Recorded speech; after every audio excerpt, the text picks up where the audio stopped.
আসসালামু আলাইকুম। সুপ্রিয় শিক্ষার্থী, আমার চ্যানেলে আসার জন্য আপনাদেরকে অনেক অনেক শুভেচ্ছা ও স্বাগতম। তো ভিউয়ার্স, আজকে মাইক্রোসফট এক্সেল প্রোগ্রামের পার্ট 3 তথা হোম মেনুর আন্ডারে ফন্ট গ্রুপের সকল অপশন নিয়ে আলোচনা করব। আপনি যদি আমার আগের পর্বটি না দেখে থাকেন তাহলে অবশ্যই দেখে নেবেন। চলুন কথা না বাড়িয়ে কাজ শুরু করা যাক।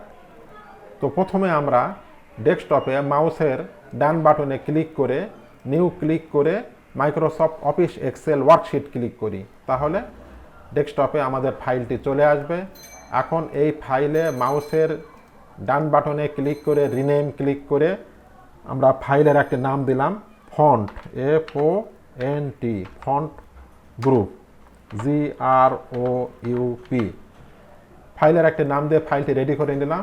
এখন ফাইলে মাউসের বাম বাটনে ডাবল ক্লিক করে আমরা ফাইলটি ওপেন করে নিলাম। ওপেন করার পরে আমাদের দেখার সুবিধার্থে একটু জুম করে নিলাম। এখন আমরা একটি সেল সিলেক্ট করে এই সেলে কিছু একটি লিখি, যেমন আমরা লিখলাম বাংলাদেশ,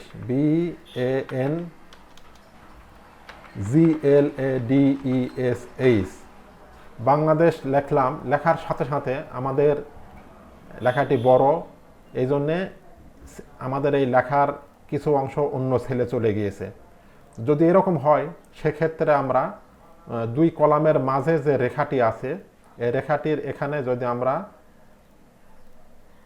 আমরা ক্লিক করি, ক্লিক করে এই যে প্লাস চিহ্ন আকার ধারণ করলে আমরা মাউস ড্রাগ করে এইভাবে করে যদি যতটুকু দরকার টেনে নিলে আমাদের এই সেলটি আমাদের মতন হয়ে যাবে, সেলটি বড় হবে।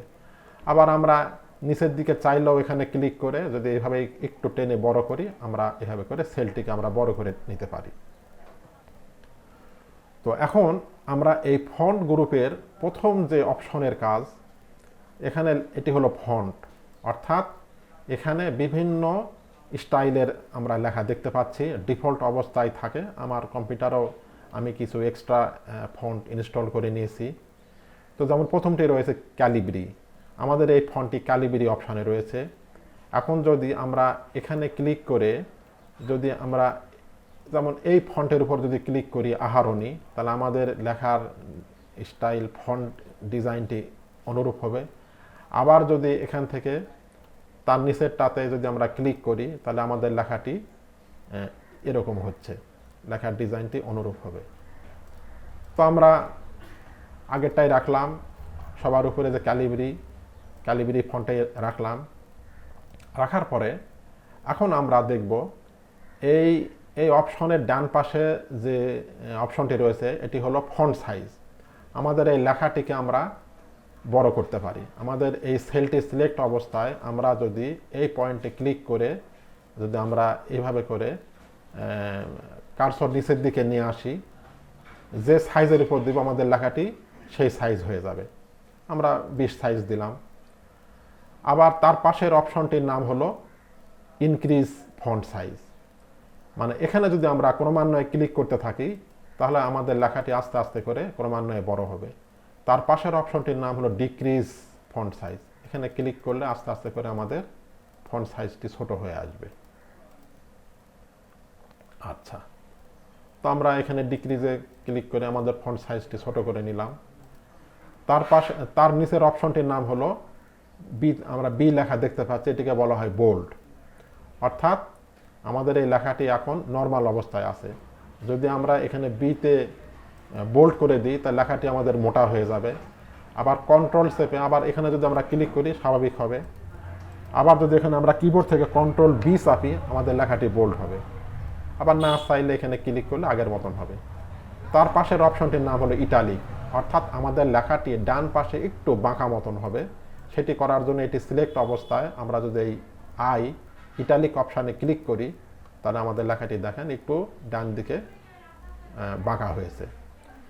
আবার না চাইলে এখানে ক্লিক করলে আগের মতন হবে। ঠিক এখানেও আমরা কিবোর্ড থেকে যদি এই সেলটি সিলেক্ট অবস্থায় কন্ট্রোল আই চাপি লেখাটি ইটালিক হবে। আবার আন্ডু দিলে কন্ট্রোল জেড চাপে আন্ডু দিলে আবার ব্যাকে চলে আসবে। তার পাশের অপশনটির নাম হলো আন্ডারলাইন, অর্থাৎ লেখার নিচে আন্ডারলাইন দেওয়া। সেলটি সিলেক্ট করে আমরা যদি এই আন্ডারলাইনে এই পয়েন্টে ক্লিক করে যদি আন্ডারলাইন ক্লিক করি, তাহলে দেখেন আমাদের লেখার নিচে একটি আন্ডারলাইন এসেছে। আবার এই সেলটি সিলেক্ট করে আমরা যদি আন্ডারলাইনে ক্লিক করি, আন্ডারলাইন উঠে যাবে। আবার এই সেলটি সিলেক্ট করে এই পয়েন্টে ক্লিক করে ডাবল আন্ডারলাইনে ক্লিক করি, তাহলে আমাদের লেখার নিচে অনেক সময় আমাদের প্রয়োজনে ডাবল আন্ডারলাইনের প্রয়োজন হয়, তখন আমরা এভাবে ডাবল আন্ডারলাইন দিতে পারি। আবার না চাইলে এখান থেকে ক্লিক করে এখান থেকে আমরা যদি এই আন্ডারলাইনে ক্লিক করি, তাহলে আমাদের আন্ডারলাইন উঠে যাবে। তার পাশের অপশনটির নাম এটা আমরা একটু পরে দেখতেছি। তো এই সেলটি সিলেক্ট অবস্থায় আমরা এই যে লেখা বাংলাদেশ, এই লেখাটিকে বাংলাদেশ লেখাটিকে কালার করতে পারি। তো এই পয়েন্টে ক্লিক করলে আমাদের অনেকগুলো আমরা কালার দেখতে পাচ্ছি। আমাদের যে কালার দরকার আমরা সে কালারের উপর ক্লিক করলে আমাদের লেখাটি অনুরূপ কালার হবে। আবার এই সেলের ভিতরে বাংলাদেশ লেখার নিচে যে ব্যাকগ্রাউন্ড, বাংলাদেশের নিচে যে ব্যাকগ্রাউন্ড বক্সের কালারটি আমরা যদি করতে চাই, তাহলে এখান থেকে এই ফিল কালার অপশানে ক্লিক করে আমরা যে কালারটি দিয়ে দিব, আমাদের লেখাটি, আমাদের এই ব্যাকগ্রাউন্ডটি, মানে আমাদের বক্সটি অনুরূপ কালারে ফিল হবে। আবার না চাইলে এখান থেকে নো ফিল দিলে, এটি সিলেক্ট অবস্থায় নো ফিল, তাহলে এটি উঠে যাবে। আবার যদি আমরা ফন্টের কালার না দিতে চাইলে এখান থেকে আমরা অটোমেটিক দিয়ে দিব, তাহলে আমাদের এই লেখাটি অনুরূপ হয়ে যাবে। এখন আমরা দেখলাম একটা সেলের ভিতরে ওয়ার্ডটি দেখলাম। এখন আমরা যদি এখানে নাম্বার যদি দেখতে চাই, মনে করেন একটা মোবাইল নাম্বার 01740638600, একটা নাম্বার আমি লিখলাম। নাম্বারটি লেখার পর আমরা যদি ইন্টার দেই, দেখেন আমাদের মোবাইল নাম্বারের শুরুতে একটা 0 ছিল, এই 0 সংখ্যাটি কিন্তু নেই। অর্থাৎ সংখ্যার পূর্বে 0 টাইপ করলে তা এক্সেলে কিন্তু প্রদর্শিত হয় না। যেমন আমরা নিচের এই সেলে যদি আমরা লিখি 009 লিখে যদি ইন্টার দেই, দেখেন আমাদের 9-এর পূর্বে কিন্তু 0 নাই। আচ্ছা, যদি শূন্য পূর্বে রেখে যদি আমাদের প্রদর্শন করা যদি প্রয়োজন হয়, তাহলে সেক্ষেত্রে আমরা কিবোর্ড থেকে অ্যাপোস্ট্রোপি-এস টাইপ করে তারপরে শূন্য সহ যদি সংখ্যা লিখি, তাহলে আমরা এটি পেয়ে যাব। তো এটি করার জন্য যেটি করতে হবে, আমরা এই লেখাটি মুছে দিলাম। তো একটি সেল সিলেক্ট করলাম, করার পর প্রথমে আমরা কিবোর্ড থেকে অ্যাপোস্ট্রোপি-এস যে কিতে রয়েছে সেটি আমরা ক্লিক করলাম, একটা অ্যাপোস্ট্রোপি-এস লিখলাম। লেখার পরে আমরা যদি এখন এই মোবাইল নাম্বারটি লিখি 01740638600 দিলাম। দেওয়ার পর যদি ইন্টার দেই, দেখেন আমাদের কিন্তু লেখার শুরুতে 0 এসেছে। বা এই সেলেও যদি আমরা 009 বা 8 কিছু লিখে যদি ইন্টার দেই, তাহলে আচ্ছা, তাহলে এখানেও আমাদেরকে আবার অ্যাপোস্ট্রোপি-এস লিখে যদি 008 লিখে যদি আমরা ইন্টার করি, তাহলে দেখেন আমাদের এই সেলের ভিতরে কিন্তু 0 চলে এসেছে। তো এক্ষেত্রে এই যে সংখ্যাটি, এটি টেক্সট হিসাবে বিবেচিত হবে এবং বাম অ্যালাইন হবে। তো এখন আমরা দেখব এই যে আমরা এই যে কম্বো বক্সটি দেখতে পাচ্ছি, এই কম্বো বক্সের কাজটি আমরা দেখব। তো এটি দেখার জন্যে আমরা এটি আমরা মুছে দিই, ডিলিট করে, এটি সিলেক্ট করে যদি আমরা কিবোর্ড থেকে ডিলিট চাপি, এটি মুছে যাবে। তো এই অপশনের কাজটি দেখার জন্য আমরা লেখাটি আগে সিলেক্ট করলাম। লেখাটি সিলেক্ট করে আচ্ছা, এখানে আর একটা জিনিস রয়েছে। তো আমরা এই বাংলাদেশ লেখাটিকে যদি আমরা ডাবল ক্লিক করি, ডাবল ক্লিক করার সাথে সাথে আমরা উপরেও একটি ডায়লগ বক্স দেখতে পাচ্ছি। এতক্ষণ আমরা যে কাজটি করলাম, যেমন এই যে ফন্টের কাজ, এখান থেকে বিভিন্ন ফন্ট আমরা নির্ধারণ করতে পারি, এখান থেকে সাইজ দিতে পারি, এখান থেকে বোল্ড, ইটালিক, আন্ডারলাইন, আমরা এই কাজটিও এখান থেকে আমরা করতে পারি। তো এখন আমরা এই কম্বো বক্সের কাজটি দেখব। এটি দেখার জন্যে তো আমরা এখানে আরেকটি লেখা লিখলাম। আচ্ছা, আমরা এখানে সংখ্যায় লিখি এখানে apostrophe দিয়ে 0174063868380। আচ্ছা, এটি লেখার পর যদি আমরা এন্টার দেই তাহলে আমাদের এখানে মোবাইল নাম্বারটি আমরা পেয়ে যাচ্ছি। আচ্ছা, তো এখন আমরা এই লেখাটি যদি আমরা এইভাবে সিলেক্ট করি, সিলেক্ট করার পর আচ্ছা এখানে আর একটা জিনিস দেখানো রয়েছে। মনে করেন আমরা এখানে একটি মোবাইল নাম্বার লিখলাম 01740638600। আচ্ছা, লিখে আমরা আমাদের এই সেলটি যদি ছোট থাকে তাহলে আমাদের কিন্তু এটি এরকম দেখাবে। যদি এরকম দেখায় তাহলে আমাদের বুঝতে হবে যে আমাদের এই সেলের ভিতরে আমাদের আরও এই সংখ্যাটি, এই নাম্বারটি অনেক বড়। সেই ক্ষেত্রে আমরা যদি এই প্লাস চিহ্ন ধরে যদি এইভাবে ক্লিক করে টেনে বড় করি তাহলে কিন্তু আমাদের এই সংখ্যাটি আমরা ঠিকমতো আমরা পেয়ে যাব। তো বিষয়টি দেখলাম। তো এখন আমরা এই বাংলাদেশ লেখা এর নিচে আরেকটি লেখা লিখি, যেমন লিখলাম হলো রাজশাহী, RAJSHAHI, রাজশাহী। তো রাজশাহী এই লেখাটি লিখলাম। আচ্ছা, এই লেখাটিকেও অনুরূপ সাইজ করে নিই। আচ্ছা, এটি মুছে দিলাম, এখানেই লিখি, যেমন পাবনা, PABNA, পাবনা। পাবনা লিখে আমরা এটিকে ছোট করে দিলাম। এখন এই পাবনা এবং রাজশাহী এবং পাবনা এই লেখাটিকে আমরা সিলেক্ট করলাম। সিলেক্ট করে এই কম্বো বক্স থেকে আমরা যদি এই বটম বর্ডার, অর্থাৎ এই লেখার নিচে একটি বর্ডার আসবে, বটম বর্ডারে ক্লিক করি তাহলে আমরা দেখতে পাচ্ছি আমাদের এই লেখার নিচে একটি বর্ডার এসেছে।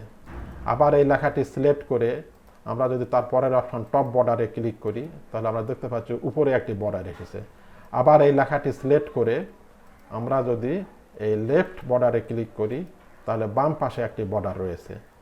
আমরা যদি দেখতে চাই যে প্রিন্ট প্রিভিউতে গিয়ে যদি আমরা দেখি, প্রিন্ট প্রিভিউতে দেখেন আমাদের উপরে, নিচে এবং বামে কিন্তু বর্ডার রয়েছে। আচ্ছা, এখন যদি আমরা এটিকে সিলেক্ট করে এই ডান পাশের এই রাইট বর্ডারে ক্লিক করি তাহলে ডান পাশেও একটি বর্ডার চলে আসবে। আবার যদি এটি সিলেক্ট করে আমরা যদি এই কম্বো বক্সের এখান থেকে নো বর্ডারে ক্লিক করি তাহলে দেখেন আমাদের কিন্তু আর বর্ডার নেই। কারণ প্রিন্ট প্রিভিউতে গিয়ে যদি আমরা দেখি তাহলে আমাদের লেখাতে কিন্তু আর বর্ডার নেই। আবার এটি সিলেক্ট করে যদি আমরা এখান থেকে এই অল বর্ডারসে ক্লিক করি তাহলে আমাদের এই সবখানে বর্ডার চলে আসবে, সব জায়গাতে বর্ডার চলে আসবে। আবার যদি না চাই এখান থেকে সিলেক্ট করে আমরা এখান থেকে নো বর্ডারস ক্লিক করলে বর্ডার উঠে যাবে। আবার এটি সিলেক্ট করে এখান থেকে যদি আমরা এই আউটসাইড বর্ডারে ক্লিক করি শুধুমাত্র এই চার সাইডেই বর্ডার থাকবে, কিন্তু মাঝখানে আর বর্ডার থাকবে না। আবার এটি সিলেক্ট করে নো বর্ডার দিয়ে উঠিয়ে দিলাম। আবার যদি আমরা এটি সিলেক্ট করে এখান থেকে এই থিক বক্স বর্ডার যদি ক্লিক করি তাহলে দেখেন আমাদের এই বর্ডারটি কিন্তু আগের চাইতে আরও অনেক মোটা হয়েছে। আবার এটি সিলেক্ট করে এখান থেকে আমরা এটিকে নো বর্ডার করলাম বোঝার সুবিধার্থে, করে আবার এটি সিলেক্ট করে এখান থেকে যদি আমরা এই বটম ডাবল বর্ডারে ক্লিক করি তাহলে দেখেন আমাদের এই লেখার নিচে কিন্তু দুইটা বর্ডার চলে এসেছে। তো এটি সিলেক্ট করে এখান থেকে নো বর্ডার দিলাম। আবার এটি সিলেক্ট করে এখান থেকে যদি আমরা এই থিক বটম বর্ডার ক্লিক করি তাহলে আমাদের এই নিচের এই বর্ডারটি মোটা হবে। আবার এটি সিলেক্ট করে এখান থেকে যদি আমরা নো বর্ডার দিই তাহলে এটি উঠে যাবে। আবার এটি সিলেক্ট করে এখান থেকে যদি আমরা টপ অ্যান্ড বটম বর্ডার এখানে যদি ক্লিক করি তাহলে আমাদের উপরে এবং নিচে দুই জায়গাতে কিন্তু বর্ডার আসতেছে। তো এটি আবার সিলেক্ট করে এখান থেকে আমরা নো বর্ডার ক্লিক, আবার এখান থেকে সিলেক্ট করে এখান থেকে যদি আমরা এই top and thick bottom border এখানে ক্লিক করলে অনুরূপ হচ্ছে। এটি হলো উপরেরটা হলো চিকন থিক আর এটি হলো মোটা। আবার এটি সিলেক্ট করে এখান থেকে যদি আমরা নো বর্ডার ক্লিক করি বর্ডারটি উঠে যাচ্ছে। আবার এখান থেকে ক্লিক করে এখান থেকে top and double bottom border, উপরেরটি টপ হবে এবং নিচে হবে ডাবল বটম বর্ডার, আমাদের একটু অনুরূপ হচ্ছে। আবার এটি সিলেক্ট করে আমরা এখান থেকে নো বর্ডার করে এটি মুছে দিলাম। আবার এটি সিলেক্ট করে এখন দেখব ড্র বর্ডার। তো ড্র বর্ডারের কাজটি দেখার জন্যে যদি আমরা এখান থেকে এই ড্র বর্ডারে ক্লিক করি, তাহলে পেন্সিল আকৃতির একটি কার্সর আসতেছে। এটি ধরে আমরা এভাবে করে আঁকতে পারি, এভাবে করে টান দিয়ে দিতে পারি, এভাবে টান দিয়ে, এইভাবে একটি টান দিয়ে দাগ দিয়ে এভাবে করে আমরা বর্ডার দিতে পারি। আবার যদি না চাই তাহলে আমরা এখান থেকে ইরেজ বর্ডার, মানে একটা রাবার আকৃতির কার্সর আসতেছে, এই রাবার দিয়ে আমরা এভাবে মুছতে পারি। এই রাবার দিয়ে এই বর্ডারে ক্লিক করে মুছে দিলাম, এটাতে ক্লিক করে ডিলিট করলাম, এখানে ক্লিক করে ডিলিট করলাম, এখানে ক্লিক করে ডিলিট করলাম, এটাতে ক্লিক করে ডিলিট করলাম, এটাতে ক্লিক করে ডিলিট করলাম, এটাতে ক্লিক করে আমরা এভাবে করে আমরা করতে পারি। আচ্ছা, তারপরের অপশনটির নাম হলো লাইন কালার। তো লাইন কালারটি দেখার জন্য আমরা এখান থেকে এটি নো বর্ডার দিয়ে স্বাভাবিক করে নিলাম। তো লাইন কালার দেখার জন্য আমরা এই লাইনে আমরা একটি ক্লিক করলাম। লাইন কালারে ক্লিক করে আমরা এখান থেকে একটি আচ্ছা, আমরা লাইন কালারটি দেখার জন্য আগে এটি আমরা সিলেক্ট করে নেব। সিলেক্ট করে এখান থেকে আউটসাইড বর্ডারটি সিলেক্ট করলাম। সিলেক্ট করার পর এখান থেকে এখন লাইন কালার দেব। লাইন কালারে ক্লিক করে লাইনের কালার দিলাম লাল কালার ক্লিক করে এটিকে বোঝার জন্যে আমরা এটি সিলেক্ট করে এই যে সিলেক্ট করে দিলে এটি আমাদের লাইন কালার হয়ে গেল। এখন আমরা দেখব লাইন স্টাইল। আচ্ছা, লাইন কালারটি ওঠার জন্য আমরা এখানে অটোমেটিকে ক্লিক করলাম। এটি সিলেক্ট করে অটোমেটিকে ক্লিক করলে আমাদের এখান থেকে নো বর্ডার, এখান থেকে ক্লিক করে আমরা এখান থেকে নো বর্ডার দিলে আমাদের এই বর্ডারটি উঠে গেল। এখন আমরা দেখব এই লাইন স্টাইলে ক্লিক করলে আমাদের এই লাইনটা কোন স্টাইলের হবে সেটি করার জন্য আমরা এখান থেকে একটি স্টাইল বেছে নিলাম। বেছে নেওয়ার পর যদি আমরা এখান থেকে এইভাবে করে যদি আমরা একটা দাগ দিই তাহলে আমাদের লেখার স্টাইলটি অনুরূপ হয়ে যাবে। তো আমরা লাইন স্টাইল দেখলাম। এটা না চাইলে এখান থেকে এই নো বর্ডারে ক্লিক করলে আমাদের এটি আবার স্বাভাবিক হয়ে যাবে। আচ্ছা, এখন আমরা দেখব সবার নিচে লেখা রয়েছে, আচ্ছা, এখানে আমাদের একটি বাদ পড়ে গেছে, ড্র বর্ডার গ্রিড। এটা আমরা একটু পরে দেখছি। তো তার নিচে রয়েছে মোর বর্ডার্স। যদি আমরা মোর বর্ডার্সে ক্লিক করি তাহলে একটি ডায়লগ বক্স ওপেন হবে। এখানে রয়েছে ফরম্যাট সেলসের প্রথমে রয়েছে নাম্বার, তারপরে রয়েছে অ্যালাইনমেন্ট। তো আমরা আগামী টিউটোরিয়ালে অ্যালাইনমেন্ট নিয়ে আলোচনা করব, তারপরে টিউটোরিয়ালে আমরা নাম্বার নিয়ে আলোচনা করব, এবং আজকে আমরা ফন্ট গ্রুপের কাজ নিয়ে আমরা করছি। তো এইভাবে করে আমরা আগামীতে সবগুলো আমরা দেখতে পাবো। তো এখন আমরা এই নিচে আরও কয়েকটি অপশন রয়েছে, যেখানে রয়েছে ক্যালিব্রি। আমরা যে বিভিন্ন ফন্টগুলো দেখলাম এখানে এইভাবে করি আমরা দেখতে পাবো। তারপরে এখানে রয়েছে ফন্ট স্টাইল, যেমন ইটালিক, বোল্ড, রেগুলার, যেগুলো আমরা দেখে আসলাম। তারপরে আমরা সাইজ দেখে এসেছি, আন্ডারলাইন দেখেছি, এখান থেকে আন্ডারলাইন, কালার সব কিছু আমরা দেখলাম। এখন দেখব হলো স্ট্রাইক থ্রো, সুপারস্ক্রিপ্ট এবং সাবস্ক্রিপ্টের ব্যবহারটি দেখব। তো এটি দেখার জন্যে এখানে আমরা প্রথমে দেখব হলো স্ট্রাইক থ্রো কি? কোনো দোকানদার তার শার্টের পূর্ব মূল্য, মানে প্রিভিয়াস প্রাইস, PRIVIOUS, একটি শার্টের প্রিভিয়াস প্রাইস ছিল মনে করেন 100 টাকা। তো দোকানদার সেটি হ্রাস করে কারেন্ট মূল্য করলো CURRENT, বর্তমান মূল্য নির্ধারণ করলো 80 টাকা। অর্থাৎ একটা শার্টকে সে স্ট্রাইক থ্রো দিয়ে দেখিয়ে দিচ্ছে এইভাবে, যেমন এখানে এই 100, এই 100, এটিকে আমরা সিলেক্ট করে আমরা এই ফন্ট ডায়লগ বক্সের এখান থেকে যদি স্ট্রাইক থ্রো দিয়ে যদি ওকে করি তাহলে আমরা দেখতে পাচ্ছি যে একজন বিক্রেতা, দোকানদার, সে একটি শার্টের মূল্য আগে 100 টাকা ছিল, সেটিকে কেটে দিয়ে বর্তমান মূল্য নির্ধারণ করলো 80 টাকা। এটি হলো স্ট্রাইক থ্রোর কাজ। এখন আমরা দেখব এই সুপার স্ক্রিপ্টের কাজটি। তো সুপার স্ক্রিপ্টের কাজটি দেখার জন্য আমরা এখানে একটি সংখ্যা লিখলাম এ লিখে তারপরে 2 লিখলাম, মানে এ স্কোয়ারে লিখব। তো এখন এই 2 যদি আমরা সিলেক্ট করে এই ফন্ট এই অপশানে ক্লিক করে এখান থেকে আমরা যদি সুপার স্ক্রিপ্টে এই বক্সে টিক দিয়ে যদি আমরা ওকে করি, তাহলে আমরা দেখতে পাচ্ছি আমাদের এর উপরে 2 হয়েছে, অর্থাৎ এ স্কোয়ার হয়েছে।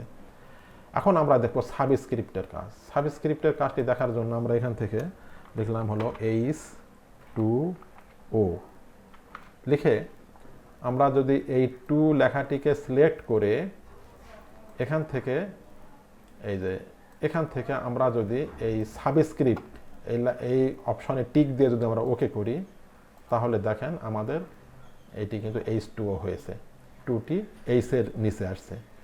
তো আমরা এটি দেখলাম। তো এখন আমরা দেখব, আচ্ছা এটিকে আমরা ডিলিট করে দিলাম, ডিলিটে ক্লিক করে ওকে করলে আমাদের এটি ডিলিট হয়ে গেল। তো এখন আমরা দেখব এই যে ড্র বর্ডার গ্রিড, এই বিষয়টিকে দেখব। তো এই বিষয়টিকে দেখার জন্যে আমরা যেটি করতে পারি, আমরা কিছু লেখা লিখে নিই।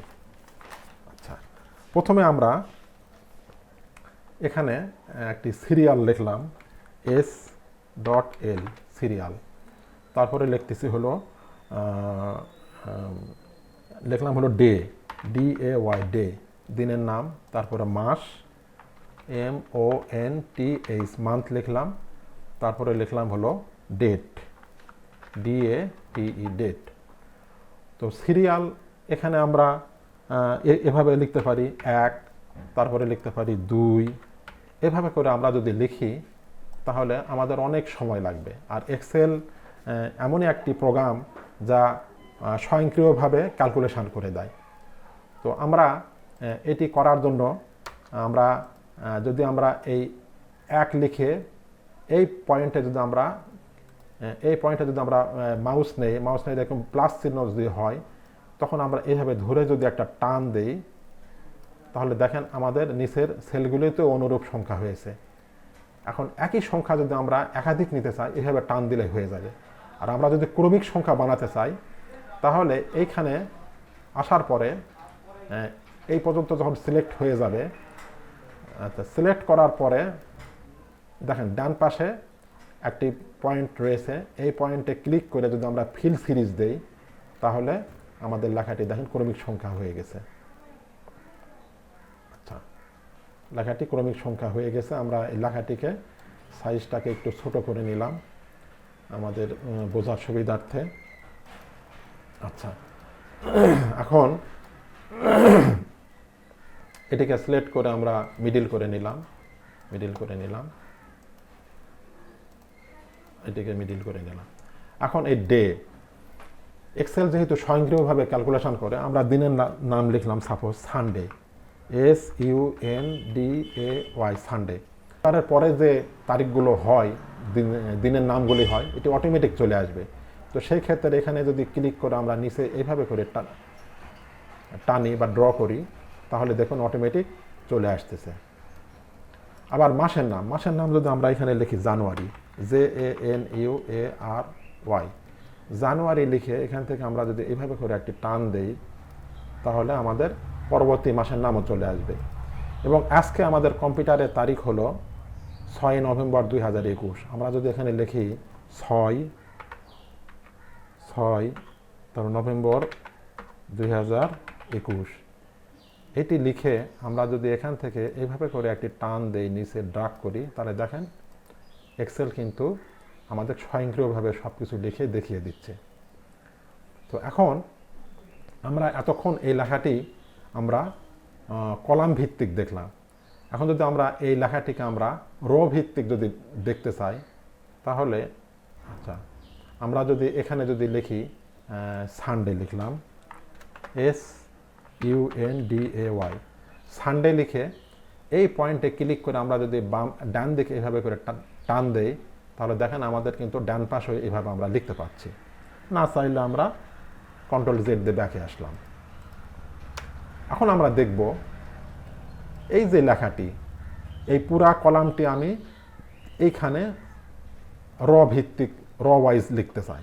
তাহলে এটিকে সিলেক্ট করে কপিতে ক্লিক করে আমরা যদি যেখানে লিখব সেখানে সেলটি সিলেক্ট করে ডান বাটনে ক্লিক করে যদি পেস্ট স্পেশাল এই অপশানে ক্লিক করে ট্রান্সপোজ এখানে যদি আমরা টিক চিহ্ন দিয়ে ওকে করি, তাহলে দেখেন আমাদের এই পুরা লেখাটি এখানে চলে এসেছে।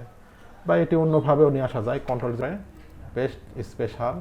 আচ্ছা, কপি করার পর এখানে আমরা করব এটি সিলেক্ট করে এখান থেকে পেস্ট স্পেশাল ট্রান্সপোজ ওকে। দেখেন আমাদের লেখাটি কিন্তু চলে এসেছে। আচ্ছা, আমরা কন্ট্রোল জেড দিয়ে ব্যাকে গেলাম, এটা স্বাভাবিক করলাম। এখন আমরা এই গ্রিড লাইনের কাজটি দেখব। তো গ্রিড লাইনের এই কাজটি দেখার জন্য এখন আমরা দেখব এই যে কম্বো বক্সে ক্লিক করে আমরা এই ড্র বর্ডার গ্রিডের ব্যবহারটি দেখব। তো আমাদের এই লেখাটিকে আমরা এই ড্র বর্ডার গ্রিড এইটি এখানে যে কলমের পেন্সিলের আকৃতি রয়েছে এটি দিয়ে আমরা এইভাবে করে আমরা সিলেক্ট করলাম। সিলেক্ট করার পরে আমরা যদি এখন এই প্রিন্ট প্রিভিউতে দেখি তাহলে আমাদের এখানে এই যে গ্রিডের মতো দেখতে পাচ্ছি এটি আসলে বর্ডার, অর্থাৎ এখানে গ্রিড দিয়েছি বর্ডার হিসেবে, বর্ডার গ্রিড লাইন। তো বর্ডার গ্রিড লাইনটি এটি আমরা ওয়ার্কশিটে আমরা যদি এখানে কালার দেই, কালার দিলে বিষয়টা আরও ক্লিয়ার হয়ে যাবে। তো আমরা এই এক্সেলের ওয়ার্কশিটে আমরা যদি এখানে এই লেখার নিচে আমরা যদি একটি ব্যাকগ্রাউন্ড কালার দেই, যদি এখান থেকে এই যে কোনো একটি কালার আমি দিলাম, নির্ধারণ করলাম, করার পরে এখন আমাদের এই যে লেখা, এই লেখার এই ফন্ট, এই লেখাটিকে যদি আমরা একটি কালার দিলাম, মনে করেন এখান থেকে লেখাটির কালার দিলাম লাল কালার, তারপরে এই লেখাটির হেডিং, এই হেডিংকে দিলাম আর অন্য একটি কালার দিলাম, মনে করেন এই সবুজ কালার দিলাম। তারপরে আমাদের এই লেখার এই বক্সের ভিতরে লেখার নিচে ব্যাকগ্রাউন্ড কালার দিলাম, অন্য একটি কালার দিলাম এখান থেকে সাপোজ মনে করেন আমি দিলাম হলো নীল কালার দিলাম, এবং হেডিংয়ের এই ফন্টের লেখার নিচে এখানেও একটি কালার দিলাম, এখানে অন্য একটি কালার দিলাম, আমাদের বোঝার জন্য এই কালারটি দিলাম। এখন আমরা দেখব যে এই যে আমরা যদি ভিউতে যদি ক্লিক করি তাহলে আমরা দেখতে পাচ্ছি আমাদের কিন্তু গ্রিড লাইন দেওয়া আছে। তো গ্রিড লাইন দেওয়ার পরেও আমরা যদি এই প্রিন্ট প্রিভিউতে ক্লিক করি তাহলে দেখেন আমাদের এই গ্রিড লাইন কিন্তু শো করছে না, মানে গ্রিড লাইন কিন্তু কাজ করে না। তো গ্রিড লাইন মূলত দেওয়া হয়েছে আমাদের ব্যবহারের সুবিধার্থে, কাজ করার সুবিধার্থে। তো যেটি প্রিন্ট প্রিভিউতে আসবে না সেটি কিন্তু আমাদের প্রিন্টেও আসবে না। তো এখানে আমরা এই এক্সেল শিটে আমরা এই ওয়ার্কশিটে আমরা ব্যাকগ্রাউন্ড কালার হিসাবে যে কোনো কালার দিতে পারি, এবং আমাদের লেখার ডিজাইন করার স্বার্থে আমাদের যে ফন্ট, এই লেখার ফন্টকেও আমরা কালার দিতে পারি, এবং এই বক্সের ভিতরে লেখার নিচে যে অংশ ব্যাকগ্রাউন্ড সেখানেও আমরা কালার দিতে পারি। তো গ্রিড লাইনের বিষয়টি এটি আমাদের একমাত্র ব্যবহারের সুবিধার্থে এটি দেওয়া হয়েছে। তো ভিউয়ার্স, আজকের মতো এই পর্যন্তই। এতক্ষণ কষ্ট করে ধৈর্য ধরে ভিডিওটি দেখার জন্য অনেক ধন্যবাদ। ভিউয়ার্স, আপনি যদি আমার চ্যানেলে নতুন হয়ে থাকেন তাহলে পরবর্তী ভিডিওগুলি পাওয়ার জন্য চ্যানেলটি অবশ্যই সাবস্ক্রাইব করে পাশে থাকা বেল বাটনটি অন করে দিবেন। আর পূর্বে যদি সাবস্ক্রাইব করে থাকেন তাহলে অনেক ধন্যবাদ। সেই সাথে লাইক, শেয়ার ও কমেন্ট করতে ভুলবেন না। তো ভিউয়ার্স, আগামী টিউটোরিয়ালটি দেখার আমন্ত্রণ জানিয়ে বিদায় নিচ্ছি। সকলে ভালো থাকবেন। আল্লাহ হাফেজ।